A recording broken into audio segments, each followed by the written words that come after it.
folks.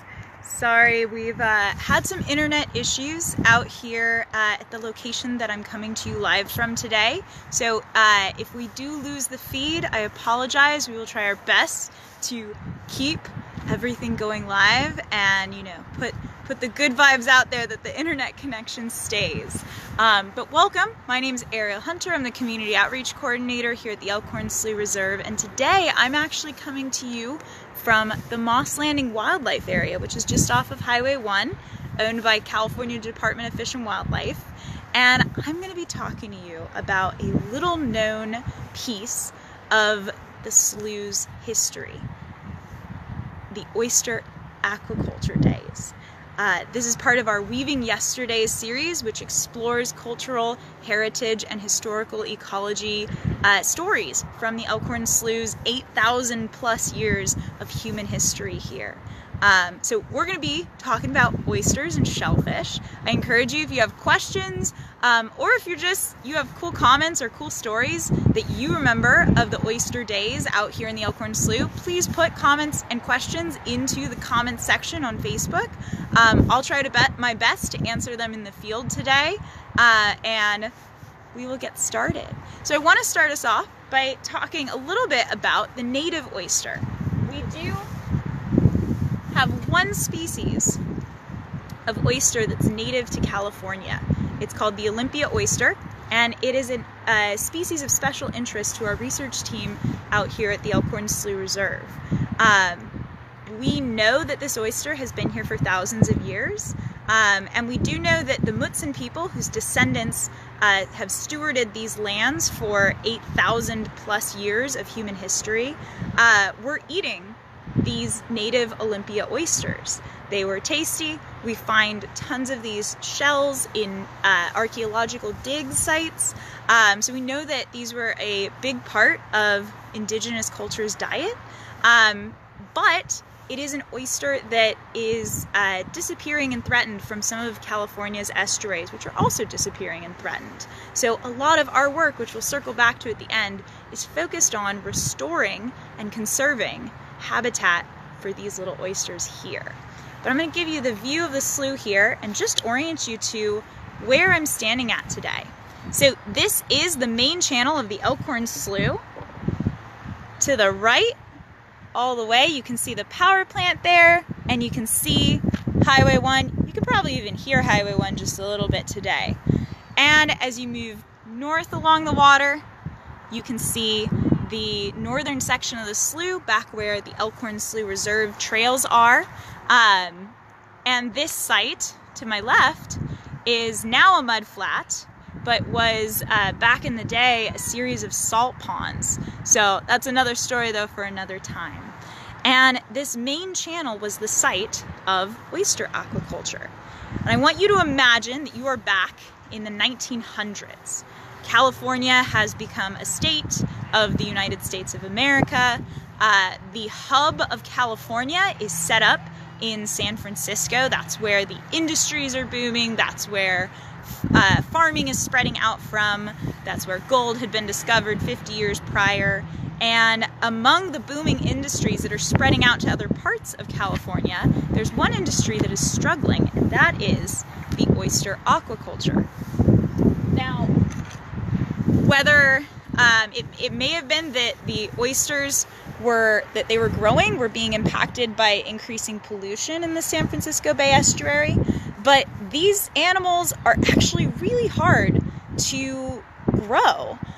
They can be very finicky and temperamental. So oysters of pretty much all varieties, they require suspension of some kind. They're filter feeders, so they need to be suspended in the water.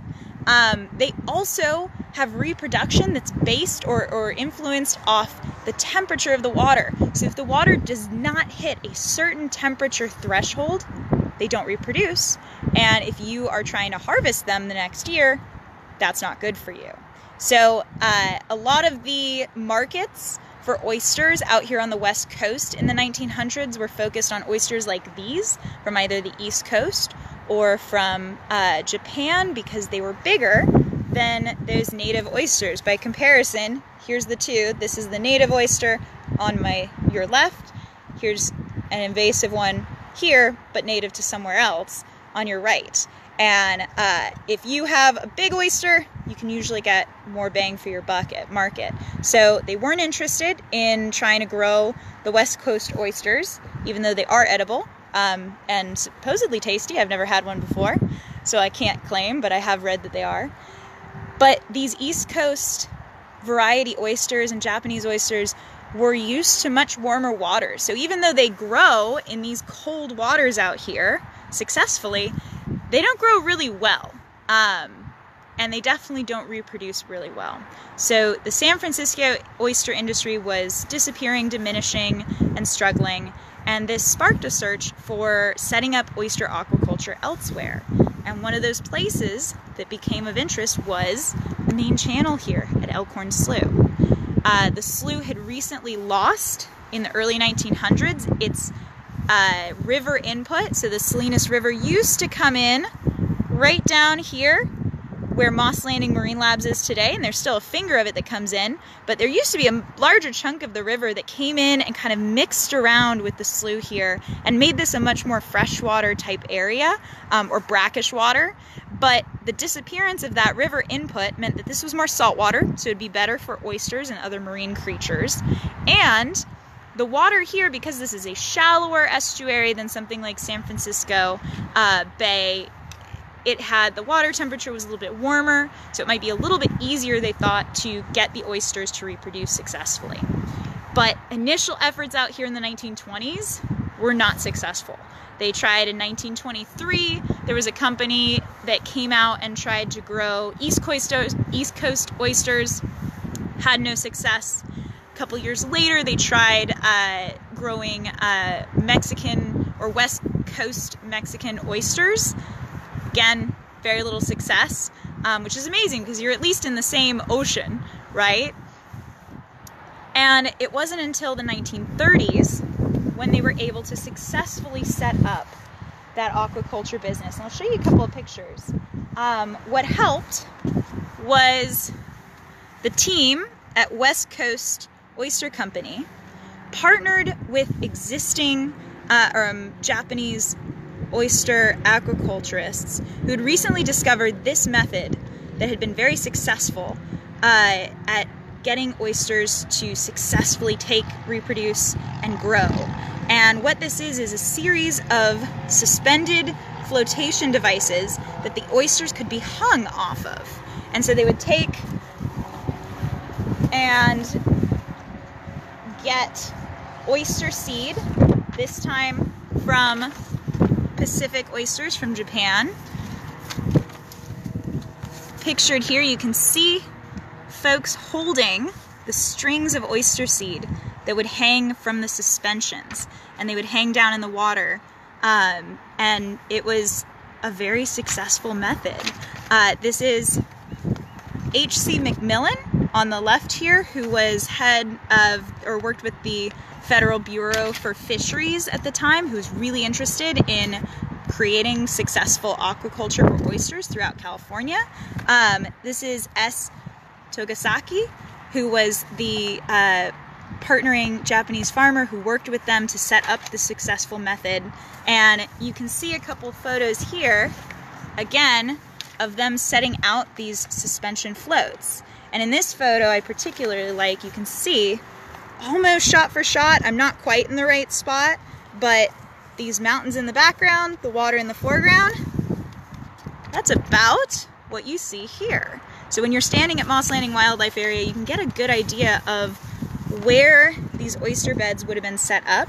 This photo actually shows, again, Togasaki and McMillan together overseeing a member of the Vieira family who owned the land that accessed, or that they were using to access these oyster beds on the left there. So they set these up, and out in the slough from above, again, this is the 1930s, so we have aerial photography. They took a photo, and I'll try to orient you to here to what you're seeing, of the oyster beds. So the star up in the left there is Moss Landing Wildlife Area. That's where I'm standing. Highway 1 is just to the left of us here. the main channel is wrapping through here. This section is what we call today Seal Bend, because there's usually harbor seals hanging out on it. And that Seal Bend, you can actually just barely see across the way right there, herein. And floating in the middle of the channel there, in these little squares, are the suspended floating oyster aquaculture beds. So this West Coast company, or West Coast Oyster Company, in partnership with Japanese oyster aquaculturists, set up a successful aquaculture out here in the slough. And within the first year of having these up, they were able to harvest and take their oysters to market. And this industry continued out here in the main channel of Elkhorn Slough for the dominant half of the 1930s, and it was really successful.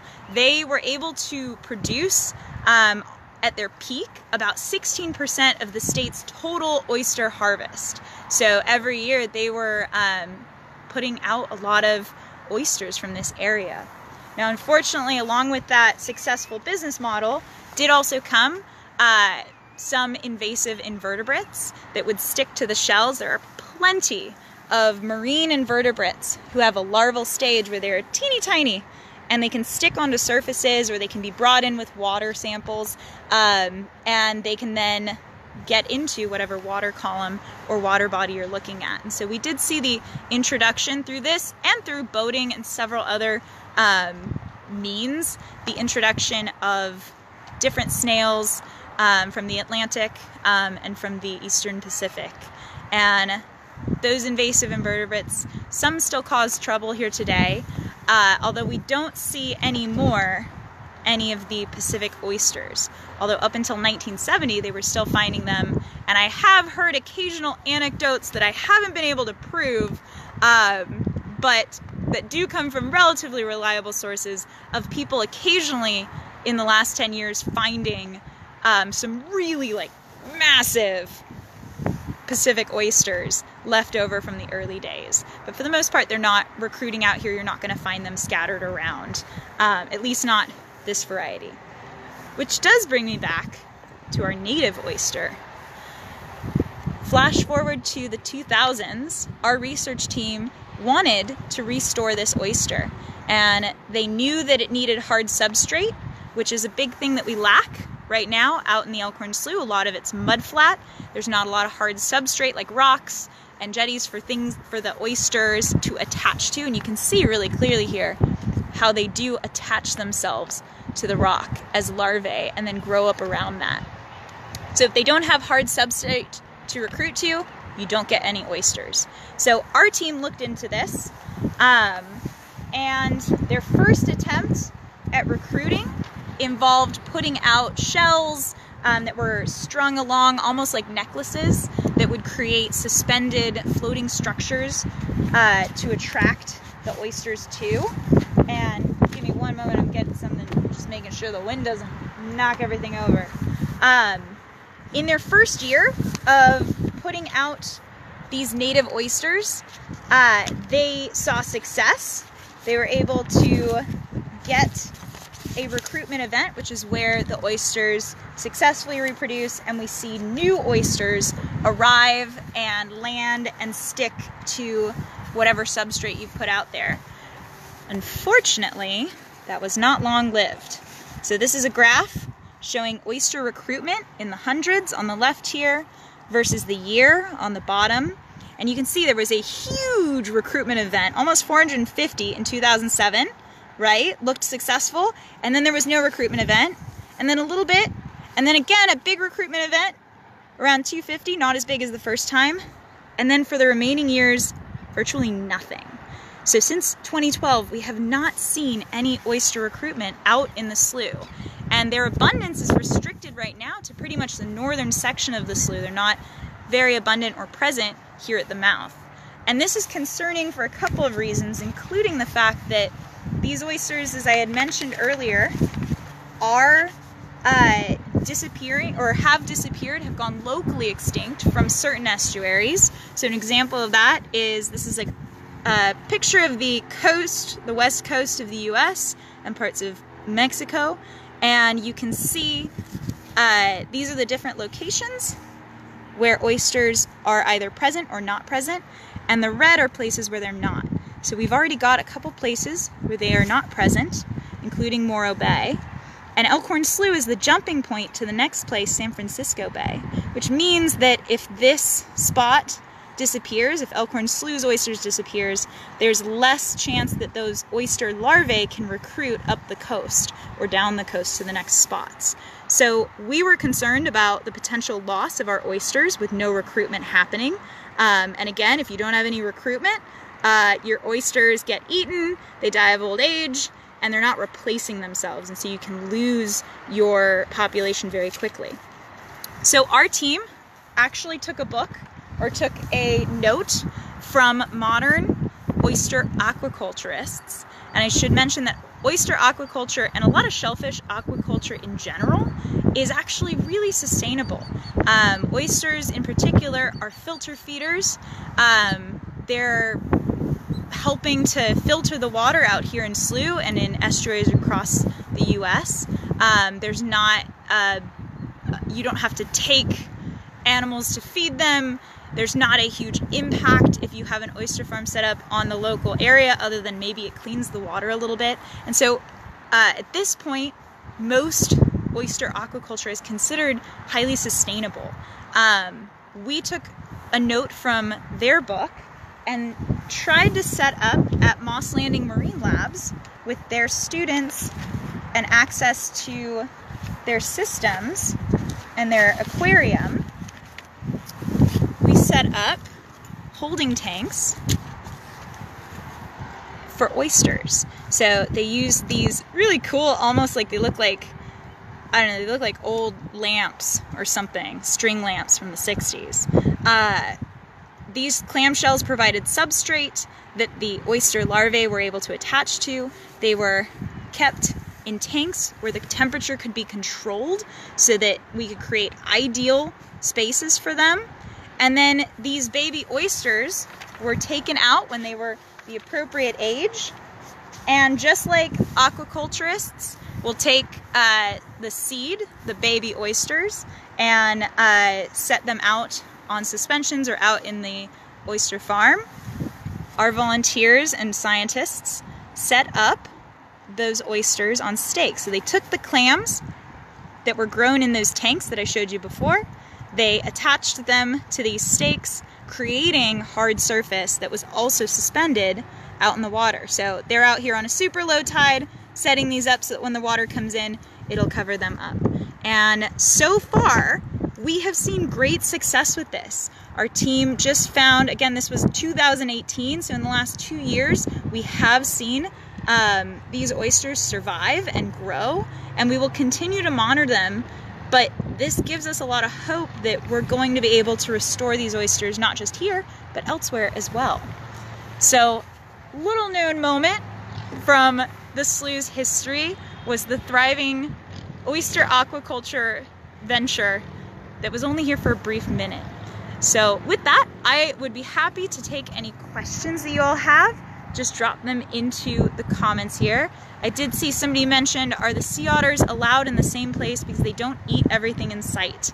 So in the Elkhorn Slough here, there are no restrictions put on sea otters. They can go literally anywhere where the water can take them. They can sometimes climb over spaces, like if you go out to Moss Landing State Beach, which probably because of the sun angle you can't really see, but there's a road that heads out to Moss Landing State Beach called Jetty Road, and they will actually cross that road. So there's no barriers that we put on sea otters. Historically, there have been some clashes between fisher people and sea otters, because sea otters sometimes eat the stuff you're going to fish. So I know for a while in the Catalinas, off Catalina Island area, there was a struggle over purple sea urchins and whether, if sea otters were allowed back into those areas, whether they would decimate the populations.